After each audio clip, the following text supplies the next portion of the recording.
రాబోయే రోజుల్లో ఎన్నికలకు ఏ విధంగా వెళ్తారో అనే విషయాన్ని కూడా మీరు తెలియజేయలేదు.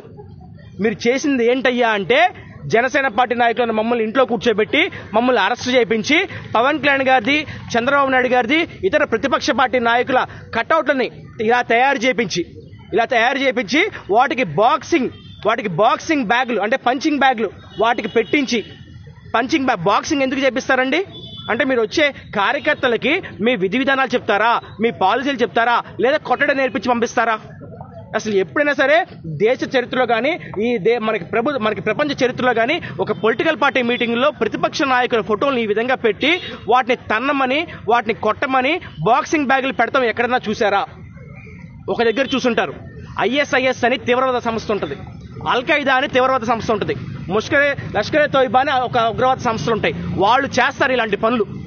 భారత్ మీద అంటే మన ఇండియా మీద కోపం తెప్పించడం కోసం, టెర్రరిస్టులు తయారు చేయడం కోసం వాళ్ళలో భారతదేశం ఫ్లాగ్ని, మన సైనికుల బొమ్మల్ని పెట్టి వాళ్ళ మీద దాడులు చేయించమని చెప్పని టెర్రరిస్టులకి ఈ విధంగానే టెర్రరిస్టు సంస్థలు ట్రైనింగ్ ఇస్తాయి. మరి ఆ విధంగా అసలు వైసీపీ పార్టీ అనేది ఒక రాజకీయ పార్టీయా? రాజకీయ విలువలు ఉన్నాయా? రాజ్యాంగానికి విలువ ఇస్తారా? అసలు వైసీపీ పార్టీ అనేది ఒక రాజకీయ పార్టీయా, ఉగ్రవాద సంస్థ అని మేము అడుగుతున్నాం ఈరోజు. ఉగ్రవాద సంస్థలో ఉగ్రవాదులకు ట్రైనింగ్ ఇచ్చినట్టు ఈ విధంగా కొట్టండి, చంపేయండి అని చెప్పని పంచింగ్ బ్యాంకులు పెట్టి మీరు మద్యం పోసి, నిజంగా మద్యం మత్తులో వచ్చారా లేదా గంజాయి మత్తులో వచ్చారా మాకు అనుమానంగా కలుగుతుంది. మరి ఎందుకంటే ఈ విధంగా విచక్షణ ఉన్న వాళ్ళు ఎవరు కూడా ఒక కటౌట్ మీదకి ఇంత మనకి విషపూరితంగా ఇలా దాడులు చేయరు. మరి ఈ విధంగా దాడులు చేస్తున్నారంటే మీరు దేనికి ఎన్నికలకు సిద్ధం అంటే ఈ విధంగా దాడులు చేయమన్నా? రేపు మా వీర మహిళలు, మా జన సైనికులు, టీడీపీ నాయకులు, ప్రతిపక్ష నాయకులు ఇంటింటి ప్రచారానికి వెళ్ళినప్పుడు ఈ విధంగానే దాడి చేస్తారా? మరి ఈ ఫోటోలో కనబడుతున్న వ్యక్తి ఒక వైసీపీ వాలంటీర్ ఈ విధంగా అతను మీరు ప్రేరేపించి దాడులు చేపిస్తున్నారంటే రేపు మరి వాలంటీర్ అందరూ కూడా రేపు జనసేన పార్టీకి ఓటేసామని ప్రజలు చెప్తే ఇళ్లలోంచి బయటికి లాగి కొడతారా? మీరు ఎన్నికలకు సిద్ధం అని చెప్పని మీరు కుస్తీ పోటీలకు సిద్ధం చేస్తారా? ఎన్నికల కమిషన్ కూడా మేము రిప్రజెంటేషన్ ఇస్తున్నాం. ఎలక్షన్ కమిషన్ ఆఫ్ ఇండియాకి, అదేవిధంగా ఆంధ్రప్రదేశ్ రాష్ట్ర ఎన్నికల సంఘానికి కూడా మేము రిప్రజెంటేషన్ ఇస్తున్నాం. ఈ విధంగా ఎలక్షన్ యుద్ధ వాతావరణం కింద మార్చి మరి ప్రతిపక్ష నాయకులు కటౌట్లు పెట్టి వాటికి పంచింగ్ బ్యాగులు పెట్టి, బాక్సింగ్ బ్యాగులు పెట్టి కాళ్ళతో తన్నమని, చేతులతో గుద్దమని ఈ విధంగా మీరు ప్రేరేపిస్తున్నారే. రేపు జన సైనికులు ప్రచారంలోకి వెళ్ళినప్పుడు మా మీద దాడి జరిగితే, మా వీర మహిళల మీద దాడి జరిగితే ఎవరిది బాధ్యత? ఈ రోజు భీమిలి నుంచి చెప్తున్నాం.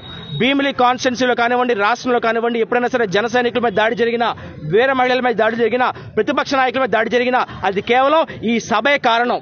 ఈ రోజు ఈ సభ ఎవరైతే నిర్వహించారో, ఎవరైతే పర్మిషన్ అప్లై చేశారో, ఎవరైతే సభను ప్రారంభించిన అవంతి శ్రీనివాసరావు గారు ఉన్నారో, అదేవిధంగా సభలో ఉద్దేశపూర్వకంగా రెచ్చగొట్టే విధంగా ప్రసంగించిన జగన్మోహన్ రెడ్డి గారు ఉన్నారో, సభకి పర్మిషన్ అప్లై చేసిన వాళ్ళు ఉన్నారో, వాళ్ళ పైన మేము ఈ రోజు భీమిలి పట్టణ పోలీస్ స్టేషన్లో కంప్లైంట్ ఇవ్వడం జరిగింది. మరి మాకు ఇప్పటికీ కూడా రిసీవ్డ్ కాపీ, ఎక్నాలజ్మెంట్ కాపీ మాకు ఇవ్వాల. మరి దేనికంటే సీఏ గారు లేరు అని చెప్పి అంటున్నారు. మరి ఈ విధంగా మీరు ఎక్నాలజ్మెంట్ కాపీలు ఇవ్వకుండా సీఏ గారు లేరు అని చెప్పి మమ్మల్ని బయటికి పంపించేస్తున్నారే. మరి ఇది ఏ విధంగా మీరు న్యాయం అని చెప్పి మీరు అనుకుంటున్నారు? కాబట్టి దీనిపైన తగు చర్యలు తీసుకోవాలని చెప్పని మేము మనస్ఫూర్తిగా కోరుకుంటూ, చట్టం మాకు ఇచ్చిన హక్కులు ఏవైతే ఉన్నాయో దానికి బద్దులమై మేము ఈరోజు స్టేషన్కి రావడం జరిగింది. అంతేకాకుండా భీమిలి కాన్స్టిట్యున్సీ నుంచే ఏ ప్రాంతంలో అయితే మీరు యుద్ధం సిద్ధం అని చెప్పని మాట్లాడారో అదే భీమిలి కాన్స్టిట్యున్సీ నుంచే రేపు పొద్దున వైసీపీ పతనం ప్రారంభమవుతుంది. మొత్తం ఈ ఉత్తరాంధ్రలో భారీ మెజారిటీతో గెలిచే ప్రాంతం ఈ కూటమి, జనసేన టీడీపీ పార్టీ కూటమి గెలిచే మొదటి స్థానం భీమిలి అని మనస్ఫూర్తిగా మీ అందరికీ తెలియజేస్తున్నాం. భీమిలి నుంచే వైసీపీ పతనం ప్రారంభం. వైసీపీ పార్టీ అనేది ఒక రాజకీయ పార్టీయా, ఉగ్రవాద సంస్థ అని మేము అడుగుతున్నాం. మీరు యుద్ధం సిద్ధం అని చెప్పింది మరి కొట్టుకోవడానికి, గుద్దుకోవడానికా? స్థానిక నాయకుల మధ్య విద్వేషాలు రెచ్చగొట్టి మేము కొట్టుకుంటే మీరు వచ్చి సంబరాలు చేసుకుంటారా? దేనికి సిద్ధం మీరు? రిషికొండకి బోడిగుండు కొట్టడానికి సిద్ధమా? ఎర్రమట్టి దెబ్బలకు ధ్వంసం చేయడానికి సిద్ధమా? మరి అదేవిధంగా మా మత్స్యకార సోదరులకి మత్స్యకార భరోసా అని చెప్పి మాయ మాటలు చెప్పి మోసం చేయడానికి సిద్ధమా? మహిళలపై జరుగుతున్న దాడుల్ని ప్రేరేపించడానికి సిద్ధమా? మరి ఏ రకంగా మీరు సిద్ధం అని మేము ప్రశ్నిస్తున్నాం. ఇంకొకసారి కనుక ఇలాంటి చర్యలు చేస్తే చట్టం మాకు ఇచ్చిన హక్కుల ప్రకారం మేము ఎంతవరకైనా పోరాడతాం.